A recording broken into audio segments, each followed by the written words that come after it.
একের প্রশ্ন হতে পারে যে সিআইডি 2 কেমন হতে পারে, কিরকম হবে, এটা কি আগের মতোই হবে নাকি কোনো নতুনত্ব আনার চেষ্টা করা হবে, নাকি এমন কিছু সিকোয়েন্স রাখা হবে যা ইতিপূর্বে সিআইডিতে রাখা হয়নি। তো হ্যাঁ, এরকমটাই হবে।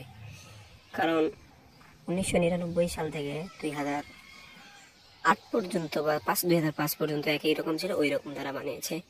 2005 থেকে 10 পর্যন্ত ওই সময়ের ঈদে বানিয়েছে। 2010 থেকে 18 পর্যন্ত এখন যে সময় ছিল সেইভাবেই তারা প্রমোট করার চেষ্টা করেছে।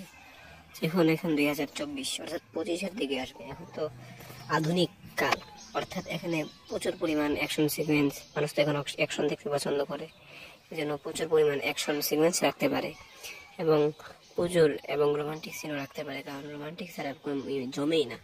তবে এখানে প্রচুর অ্যাকশন এবং ভয়ঙ্কর ভয়ঙ্কর ভিলেন এবং কেসটা একটা দুর্দান্ত এবং নতুন রকম কিছু করার চেষ্টা করা হবে আমার মনে হয়।